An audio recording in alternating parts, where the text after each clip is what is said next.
ഞായറാഴ്ച ദിവസം പരിശുദ്ധമായി ആചരിക്കണം എന്നാണല്ലോ പറയുന്നത്.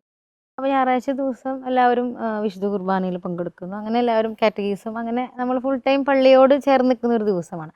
അന്നേ ദിവസം നമുക്ക് ഉപവാസം അല്ലെങ്കിൽ പ്രായശ്ചിത്ത പ്രവൃത്തികൾ, മെയിൻലി ഉപവാസം അങ്ങനെയുള്ള സംഭവങ്ങളൊക്കെ ചെയ്യാൻ പാടുമോ? ഉപവസിക്കാൻ പാടുമോ ഇപ്പം ഞായറാഴ്ച?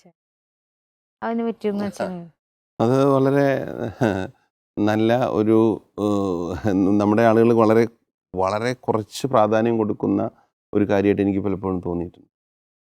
എന്ന് വെച്ചാൽ ഞായറാഴ്ച എല്ലാ ഞായറാഴ്ചയും ഈസ്റ്ററാണ്. എല്ലാ ഞായറാഴ്ചയും, നോമ്പ് കാലത്ത് ഞായറാഴ്ച ആയിക്കോട്ടെ, ക്രിസ്മസ് കാലത്ത് ഞായറാഴ്ച ആയിക്കോട്ടെ, എല്ലാ ഞായറാഴ്ചയും ഈസ്റ്ററാണ്. അത് വിശ്രമ ദിവസമാണ്, അത് കർത്താവിൻ്റെ ദിവസമാണ്. അത് യഹൂദ പാരമ്പര്യത്തിൽ നമുക്ക് ആ ആശയം കിട്ടിയിരിക്കുന്നത്. പക്ഷേ യഹൂദരുടെ വിശ്രമ ദിവസം ശനിയാഴ്ചയായിരുന്നു. അപ്പോൾ അതുകൊണ്ട് നമ്മൾ യഹൂദരുടെ പാരമ്പര്യം തുടരുകയല്ല ചെയ്യുന്നത്, മറിച്ച് ക്രൈസ്തവീകരിച്ച് അവതരിപ്പിച്ചിരിക്കുകയാണ്. ക്രൈസ്തവനാണ് ഞായറാഴ്ച, അല്ലാതെ യഹൂദൻ്റെ സാബത്തിനെ നമ്മൾ എടുത്തിട്ടില്ല. സാബത്ത് എന്നുള്ള ആശയം എടുത്തിട്ടുണ്ട്, വിശ്രമിക്കുക എന്നുള്ള ആശയം യഹൂദനിൽ നിന്ന് എടുത്തതാണ്. അപ്പോൾ വളരെ സിമ്പിളായിട്ട് പറയുകയാണെങ്കിൽ അങ്ങനെ ഈസ്റ്ററിൻ്റെ ദിവസം നമ്മൾ ഉപവസിക്കുമോ? ഉപവസിക്കില്ല. ഈസ്റ്ററിൻ്റെ ദിവസം നമ്മൾ കുരിശിൻ്റെ വഴി ചെല്ലുമോ? ഇല്ല.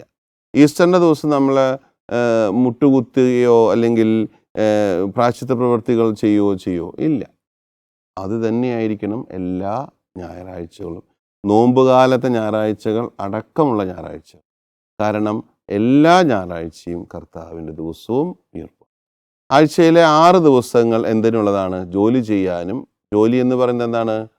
മാതാവിന് നൽകിയ പ്രായശ്ചിത്തമാണ്. നീ പാപം ചെയ്തു കഴിഞ്ഞപ്പോൾ പറഞ്ഞു, നെറ്റിയിലെ വിയർപ്പ് കൊണ്ട് നീ അപ്പം ഭക്ഷിക്കണമെന്ന് പറഞ്ഞു, അല്ലേ? അപ്പോൾ ആ അപ്പം ഭക്ഷിക്കാനായിട്ട് 6 ദിവസം കൊടുത്തിട്ടുണ്ട്. 6 ദിവസം കൊടുത്തിട്ടുള്ള ദിവസം ചെയ്യുന്ന ജോലികളെല്ലാം നെറ്റിയിലെ വിയർപ്പ് ആണ്. അത് പ്രായശ്ചിത്തമാണ്. അത് കർത്താവിൻ്റെ പീഡാസഹനത്തോടും കുരിശുമരണത്തോടും ചേർത്ത് അർപ്പിക്കപ്പെടുമ്പോഴാണ് അതിന് ഒരു മൂല്യമുണ്ടാകുന്നത്. ആ മൂല്യമുണ്ടാകുന്നതിന് വരുന്നതാണ് കുർബാനപ്പണം. നമുക്കറിയാം, ആ കുർബാനയപ്പവും വീഞ്ഞും നമ്മൾ വാങ്ങുന്നത് എന്താണ്? നമ്മൾ അധ്വാനിച്ചതിൻ്റെ വിശുദ്ധമായ പണം കൊണ്ടാണ് മേടിക്കുന്നത്, അല്ലേ? അപ്പോൾ ആ സമർപ്പണം 6 ദിവസത്തെ അധ്വാനത്തിൻ്റെ ഫലമാണ്. അപ്പോൾ ചിലർ ചോദിക്കാറുണ്ട്, ഞായറാഴ്ച ജോലി ചെയ്യാൻ പാടുള്ളൂ? ഞായറാഴ്ച നന്മ ചെയ്യാമെന്ന ഈശോ പഠിപ്പിച്ചു, ജോലി ചെയ്യാമെന്നല്ല ഈശോ പഠിപ്പിച്ചു. പലരും അത് തെറ്റിദ്ധരിക്കാറുണ്ട്. ഞായറാഴ്ച നമുക്ക് ഈശോ പറഞ്ഞ സാബത്ത് മനുഷ്യന് വേണ്ടി, മനുഷ്യൻ സാബത്തിന് വേണ്ടിയല്ല, അപ്പോൾ നമുക്ക് എന്ത് ജോലിയും ചെയ്യാം, അങ്ങനെയില്ല. ഈശോ പറഞ്ഞത് ആ കൈ ശോഷിച്ച മനുഷ്യൻ അല്ലെങ്കിൽ കൂനിയായ സ്ത്രീ അല്ലെങ്കിൽ ആ രോഗശാന്തി കൊടുക്കുമ്പോൾ പറഞ്ഞു, ഇപ്പോൾ ഈ മനുഷ്യന് നന്മ ചെയ്യാനായിട്ട് ഞായറാഴ്ച ഉപയോഗിക്കാം. പക്ഷേ ഞായറാഴ്ച എന്നല്ല, സാബത്ത് ദിവസം ഉപയോഗിക്കാം. പക്ഷേ അന്ന് പോയി ജോലി ചെയ്യണമെന്നോ സാബത്ത് ആചരിക്കരുതെന്നോ ഈശോ പറഞ്ഞിട്ടില്ല. തെറ്റിദ്ധാരണയാണ്, അത് തെറ്റായ വ്യാഖ്യാനമാണ്. അപ്പം പിന്നെ എന്തൊക്കെ ജോലി ചെയ്യാം, നന്മ ചെയ്യാം? തീർച്ചയായിട്ടും പോലീസ്, നേഴ്സ്, ഡോക്ടർ, വാഹനം ഓടിക്കുന്നവർ, ചിലപ്പോൾ ചില അവസരങ്ങളിലെങ്കിലും ഫോട്ടോഗ്രാഫി, അല്ലെങ്കിൽ ഭക്ഷണം വയ്ക്കുന്ന ആളുകളുണ്ടല്ലോ, അവരൊക്കെ സാഹചര്യമനുസരിച്ച് ഞായറാഴ്ചകളിൽ ജോലി ചെയ്യേണ്ടതായിട്ട് വരാറുണ്ട്. അങ്ങനെ വരുമ്പോൾ അതിന് പറഞ്ഞ അവശ്യ സേവനങ്ങൾ നമ്മൾ സാധാരണ പറയുന്നത്, ആ ദിവസം അല്ലാതെ മറ്റൊരു ദിവസം അത് ചെയ്യാൻ പറ്റുകയില്ല. അപ്പോൾ നമ്മൾ മനുഷ്യത്വത്തോടു കൂടി ഇവ കാര്യങ്ങളെ നോക്കാനായിട്ട് സാധിക്കണം, നന്മ ചെയ്യാൻ സാധിക്കും. അപ്പം നമുക്ക് ഒരു ചോദ്യമുണ്ട്, അവർക്ക് അപ്പോൾ ഞായറാഴ്ച കുർബാന കടം ഇല്ലേ? തീർച്ചയായിട്ടും അവർക്ക് ഞായറാഴ്ച കുർബാന കടമുണ്ട്. ഞായറാഴ്ച സാധിക്കും, ഞായറാഴ്ച തന്നെ ഒരു കുർബാനയിൽ സംബന്ധിക്കണം.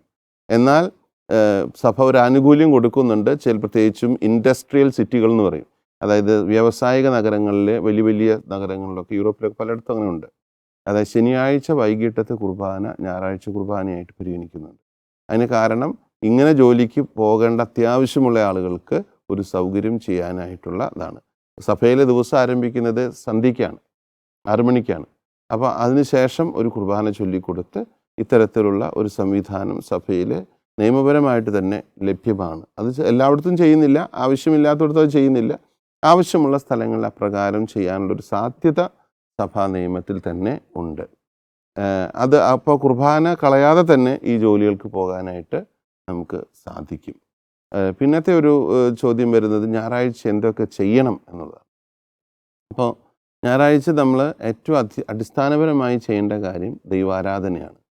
ദൈവാരാധന എന്ന് പറഞ്ഞാൽ യാമപ്രാർത്ഥനകളിലൂടെയും വിശുദ്ധ കുർബാനയിലൂടെയും എന്താണ് ആ ദിവസത്തെ വിശുദ്ധീകരിക്കുകയും ആഘോഷിക്കുകയും ചെയ്യും.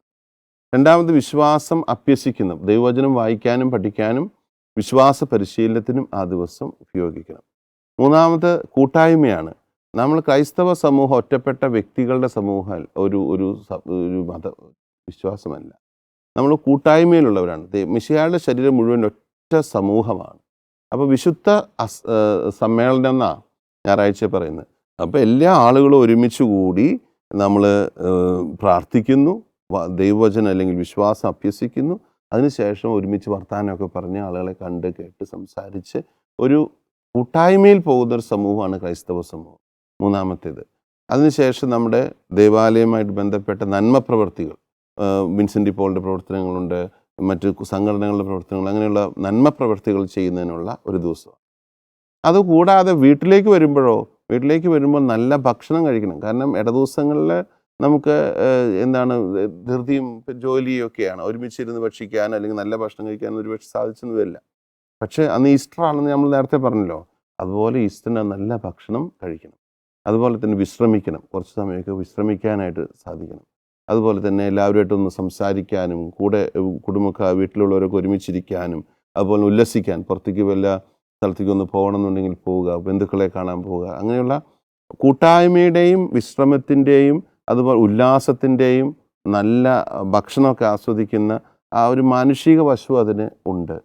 നമ്മുടെ ആധ്യാത്മികത ഒരിക്കലും ഇതൊന്നും ഉൾപ്പെടാത്തൊരു ആധ്യാത്മികതയല്ല ക്രൈസ്തവൻ്റെ ആധ്യാത്മികത. പിന്നെ ചിലപ്പോൾ നോമ്പുകാലം വരുമ്പോൾ പലർക്കും സംശയമുള്ളതാണ്, ഞായറാഴ്ചകളിൽ ഇറച്ചി മീനും വർജിക്കേണ്ടതായിട്ടുണ്ടോ? സത്യം പറഞ്ഞാൽ സഭാ പാരമ്പര്യത്തിൽ അങ്ങനെയില്ല. അങ്ങനെ പറയാൻ പറ്റില്ല. കാരണം ഞായറാഴ്ചകൾ ഒഴിച്ചിട്ടാണ് 40 ദിവസത്തെ നോമ്പ് നമ്മൾ കണക്ക് കൂട്ടുന്നത്.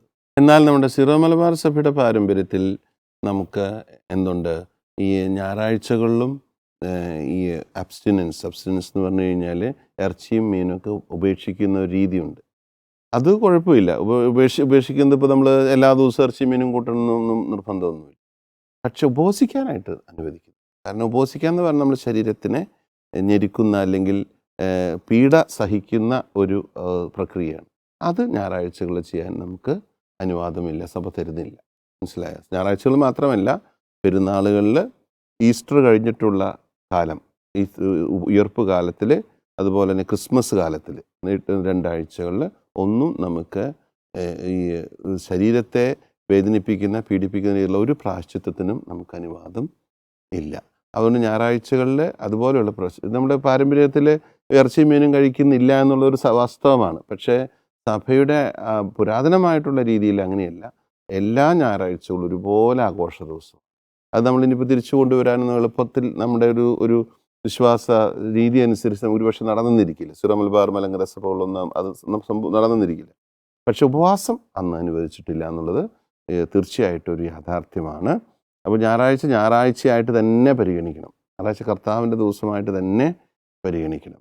ഇനി ഞായറാഴ്ച പറ്റാത്ത ആ സാഹചര്യങ്ങൾ വരുമ്പോൾ കുമ്പസാരക്കാരൻ്റെയോ വികാരിയച്ഛൻ്റെയോ അനുവാദത്തോടു കൂടി മറ്റൊരു ദിവസത്തേക്ക് ആ കുർബാനയോ അല്ലെങ്കിൽ മറ്റ് ശുശ്രൂഷകളൊക്കെ മാറ്റുവാനായിട്ട് അത് ഓരോ സാഹചര്യം അനുസരിച്ചാണ്. ഇപ്പോൾ ഗൾഫ് രാജ്യങ്ങളിൽ ചിലപ്പോൾ വിശ്വാസ പരിശീലനമൊക്കെ നടക്കുന്നത് വെള്ളിയാഴ്ചകളിലൊക്കെയാണ്. അപ്പോൾ അങ്ങനെയൊക്കെയുള്ള സാഹചര്യങ്ങൾ പക്ഷെ വന്നേക്കാം. അതൊക്കെ ഓരോ സാഹചര്യത്തിൽ അതത് സ്ഥലത്തെ സഭ അധികാരികളുമായിട്ട് കൂടിയാലോചിച്ച് ഒക്കെ വേണം അതങ്ങനത്തെയുള്ള കാര്യങ്ങൾ ചെയ്യാൻ. എന്തൊക്കെ പറഞ്ഞാലും ഞായറാഴ്ച കർത്താവിൻ്റെ ദിവസമാണ്. എല്ലാ ഞായറാഴ്ചയും ഉയർപ്പ് ഞായറാഴ്ചയാണ്. ഉയർപ്പ് ഞായറാഴ്ച ആരംഭിക്കുന്നു, ഉയർപ്പ് ഞായറാഴ്ചയിൽ അവസാനിക്കുന്നു എന്നുള്ളതാണ് സഭയുടെ വിശുദ്ധമായ മഹത്തായ പാരമ്പര്യം.